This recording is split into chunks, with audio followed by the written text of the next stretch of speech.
No, it's good to see you, sir, and thank you very much for your time. I suppose you're like well, you say that you're doing interviews, but you're trying to this is your day off, right? Because you're in the middle of the tour, so but still working. Still working, and it's a Yeah, joy. It's a joy. You know, I understand the value of communication, which is so important. And in today's world, um, it's more valuable than ever on every level. But it's a blast to be speaking to you for the LA Times and our sure. Spanish edition. Is this the Spanish edition? Yeah. And you know you have a lot of like fans like in Mexico, Latin America. I mean, Let me quickly tell you, Sergio, when I did Louder Than Life about 4 days ago in Kentucky, it was an open air show mhm. um, with two Mexican guys down the front waving the Mexican flag.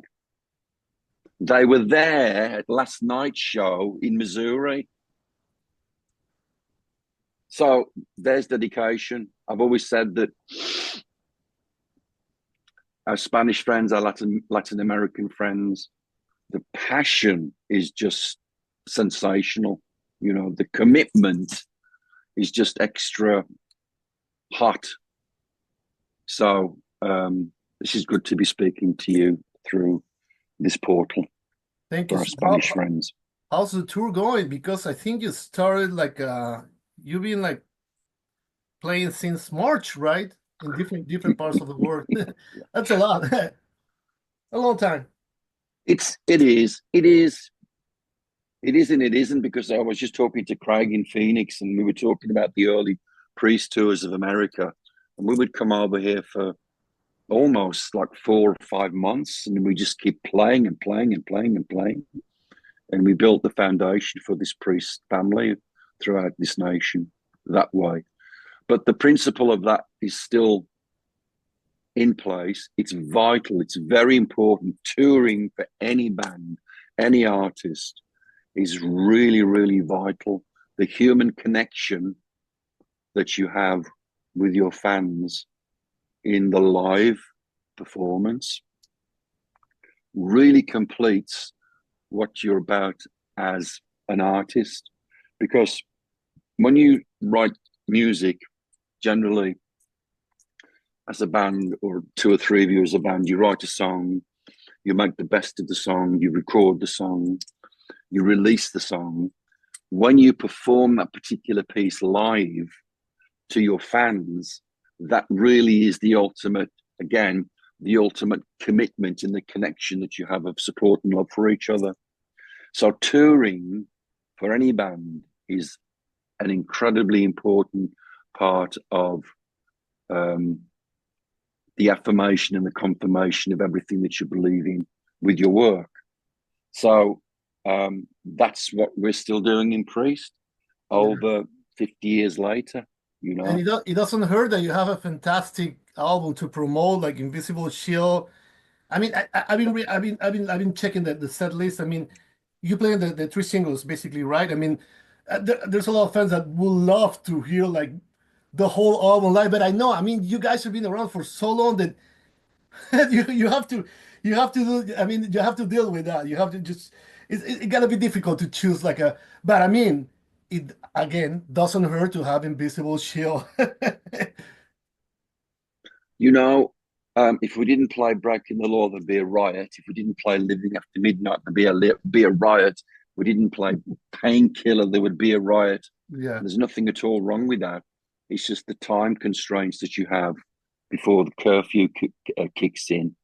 And my voice is still doing pretty much what I would like it to do. If I could do a 3 hour show, believe you me, I would. I don't know how Axel does it. I don't know how that man has the strength and power to go through 3 hours of music. I wish I could do the same thing, because 19 studio albums, hundreds of songs that Priest has made since Rocka Rolla in 1974. There's so much music I would love to play, you know, but it's just impossible. So next time we come around, maybe you'll get that particular song that you were hoping we would perform. And you're still singing Painkiller, I see, and that's a very demanding song. I mean, you still got it, but it's probably gotta be more difficult than in the past, right? Gotta be. Yeah, it is. It is. It is. There are certain techniques that I've developed now that I didn't have in the 80s or the 90s. Okay. There are certain techniques and vocal styles that I've learned through trial and error to utilize. I generally do Painkiller at the end of the show because by then my voice is fully flexible Yeah, and fully warm and ready to go. Your vocal cords are all muscles, you know. They only work for so long and they get tired.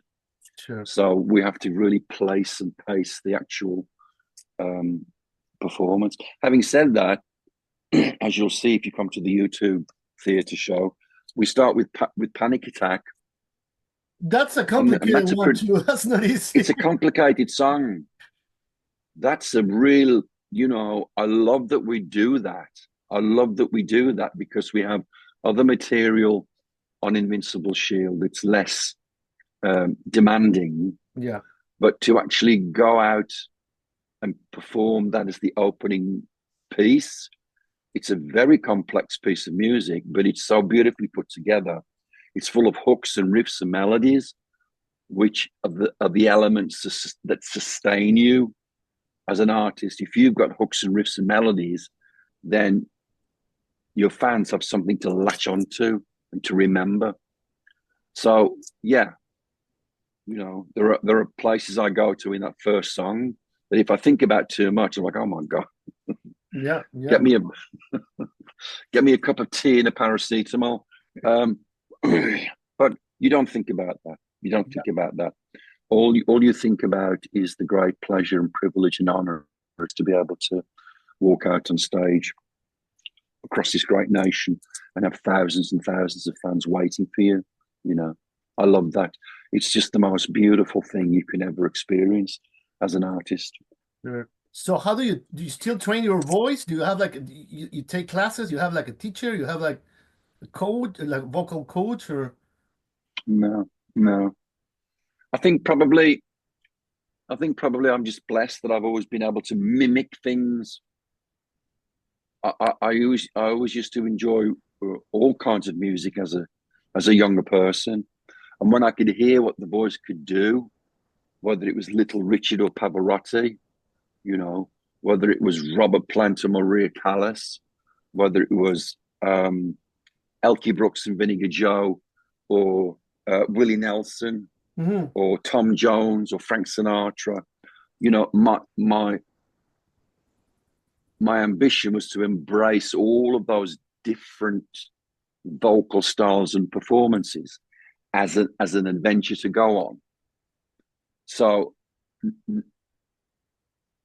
with singers, you have a voice that you know God gives you this voice, and sometimes there are limitations on your performance. You know, you can only sing in one key, one register, one set of tones, one set of whatever it might be.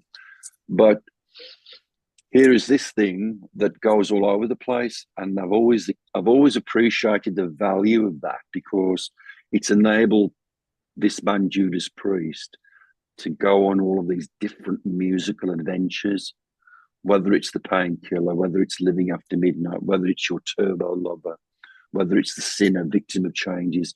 If you listen to the voice, the way the voice takes you to different places on the journeys, I'm absolutely blessed. There's no other word for it. I'm blessed to be able to utilize the voice to give all of these different expressions and experiences from the songs in Judas Priest. So you know, Rob, that like metal heads can be great, and they are great most most of the times.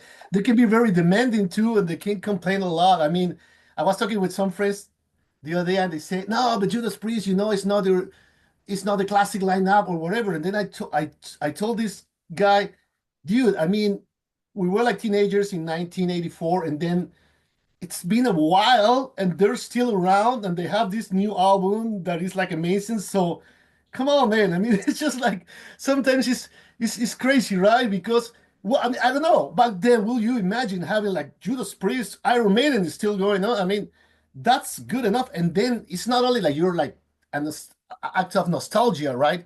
You have new great songs. You're still performing great on the stage. So I mean, come on. Some people don't get it. Relevance, relevance. You're relevant because of the new music that you're creating. You're relevant because you're pushing out different ideas, different music. That's so important to me. And the passion and the drive in this band in to be creative, has never diminished, you know. And it's extraordinary that a band can release this kind of music on Invincible Shield over 50 years later. It sounds like a brand new band, you know, the energy and the youthfulness and the approach and the impact and the fire and the drama. It's extraordinary again, you know. There are very few bands in the world that have been able to go this far and to maintain and sustain it without it sounding like it's falling apart or the wheels are dropping off or whatever. Yeah. You know, you've really got to be aware of all of the treasure trail that you've left behind you. I've always said it's very important to utilize the past to move into the future, because I've got that in my head. I've got every song of Judas Priest in my head, from Rocka Rolla to Invincible Shield. So when I'm writing music, all of that's there. It's like this big library of metal in my head that I utilize to make sure that what we're presenting now is of value, is of all of the right ingredients to keep this band in an elevated position. You know, no decompressing, no slowing down, no pulling back a little bit. No, none of that. It has to still be roaring. It has to still be on fire. It has to still contain all of the vital components of a great metal band, and that's what this Judas Priest band is still able to do. And the interesting thing is this album sounds like I mean, it sounds great. It's just like what fans want to hear from Judas Priest, but at the same time, you mentioned Panic Attack. Panic Attack, you find a way to introduce something a little bit different, right? A lot of people saying, "Oh, this song is talking about like current topic." It's mentioned indirectly memes on the World Wide Web, something that Judas Priest haven't done in the past. Still, it's a fantastic song, but it's interesting that you took the risk of doing something kind of unusual for Judas Priest in lyrical terms, right? I suppose it was because the state of the world was so bad that you have to do it. I mean, you say, well, we have to do it. I love risk. I love what does risk mean? Does risk mean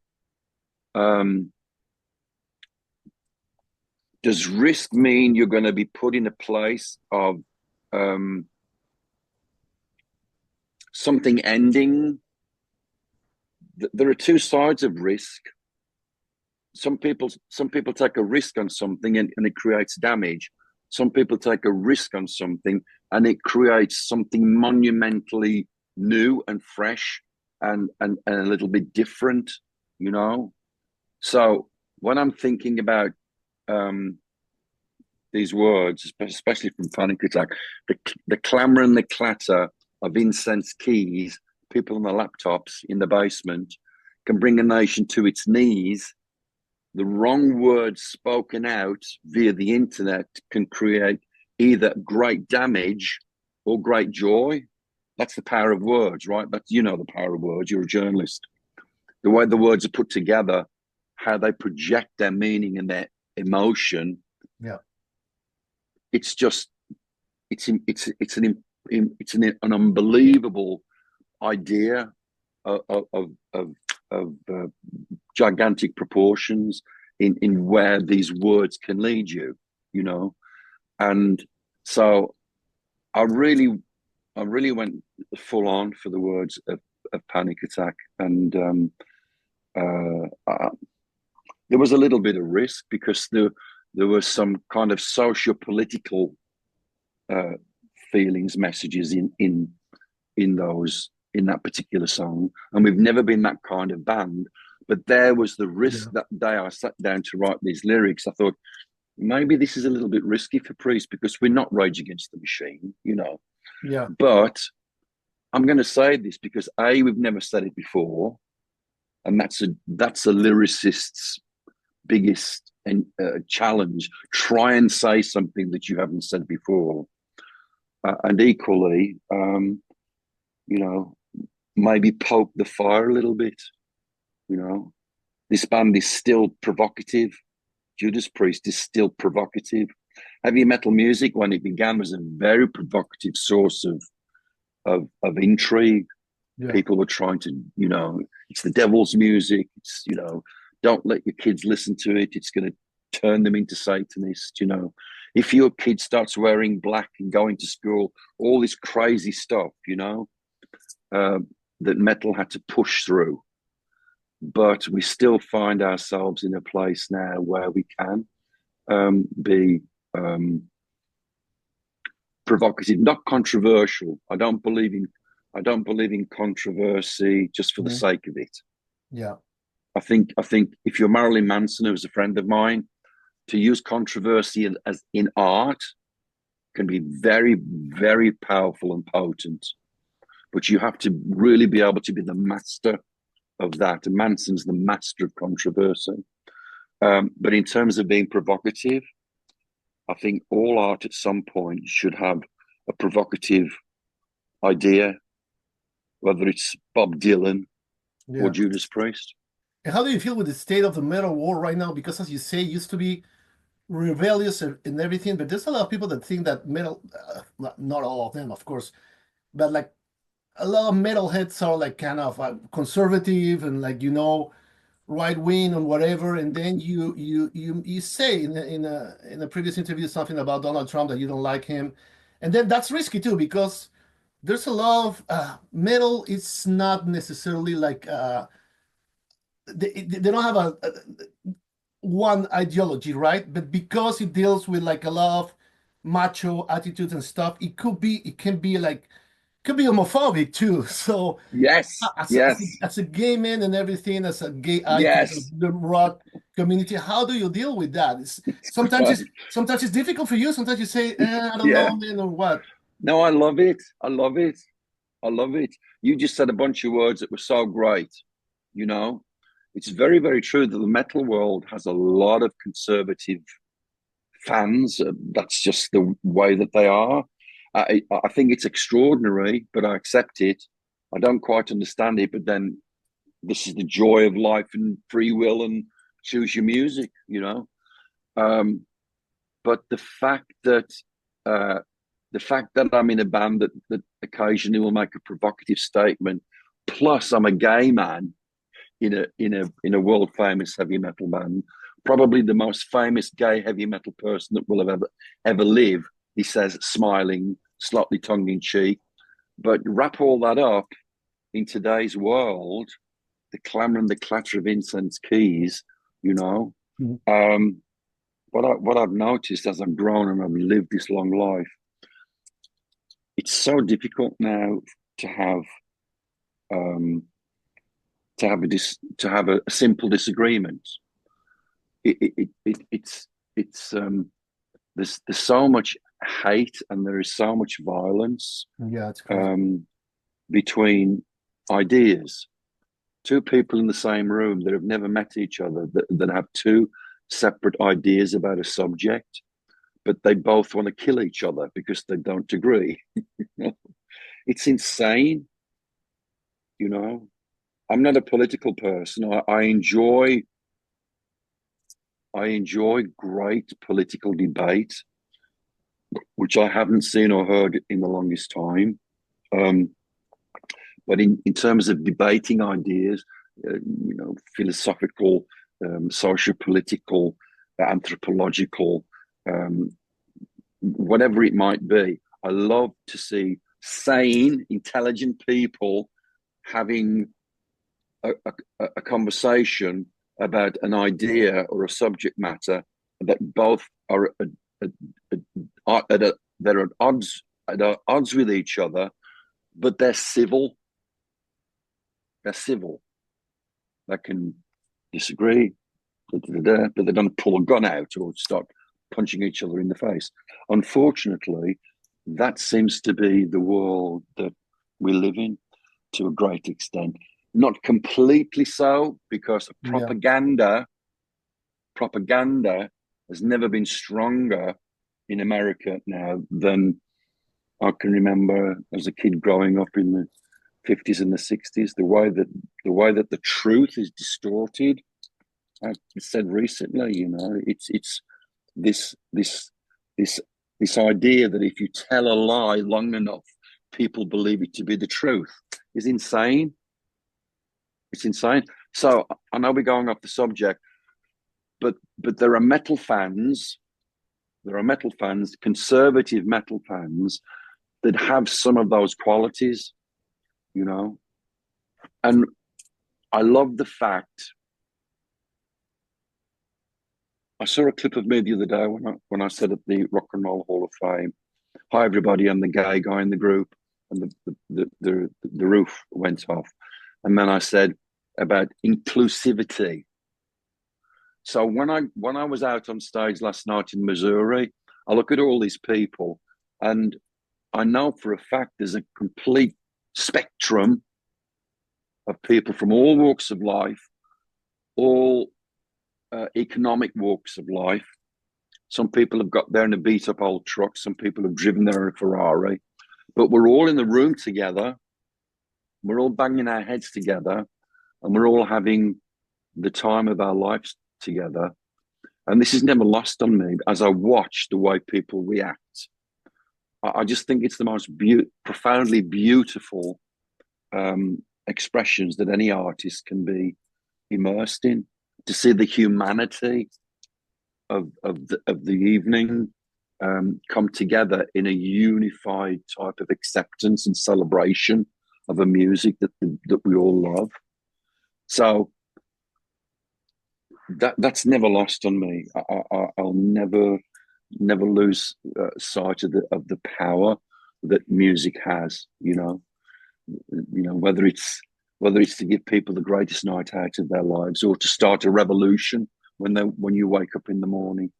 You know, you see your favorite artist, and the next day you're gonna make some kind of revolution, whether it's change something in your life, change your job, whatever. You know, go and stand on a box in the corner of a street and start yelling about Israel and Gaza, whatever it is. This is the power of music. You know, I love all of this type of conceptual ability that a show can give you. But yeah, I know that's what I love about the heavy metal community. There are differences on all different levels, but for that particular show, we're united as one people for the love that we have for this kind of music.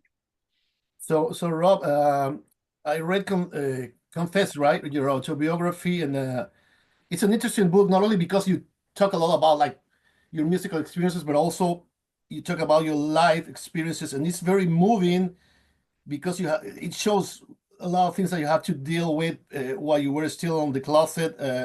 The repression of gay people has a lot to do with it, but you probably did things that hurt you and hurt others, and then there was also the drugs and alcohol and everything. Have you made peace with your past? Oh yes, I have now. I still say that the moment that I came out on MTV was just like taking all these chains off my back. You know, any gay person will tell you that once they liberate themselves and say to the world, "This is who I am," you accept it or we say goodbye. It's your life. You live your life on your terms. You know, it took a long time for me to be able to get to that place. So that's the message I always push, particularly to younger people that ask me privately. I'm in the closet. I don't know what to do. I said, you know, it's tough. It's absolutely tough, and I can only give you the insight from my experiences. You will make the choices as and when you feel ready to do it. it may never happen. But when you feel that you're at the place where you can step forward and say, this is who I am, then your life will change. Your life will actually change. Firstly, you'll find some peace and harmony, which is vital for anybody to live with. You'll find your peace and harmony. You'll find who your true friends are. And exponentially, you'll grow. You'll grow as a person. You grow in your heart, your mind, your spirit. It'll all start growing because all of the constriction, the suppression is dissipated. You can fully be who you are, and that means great things are going to happen.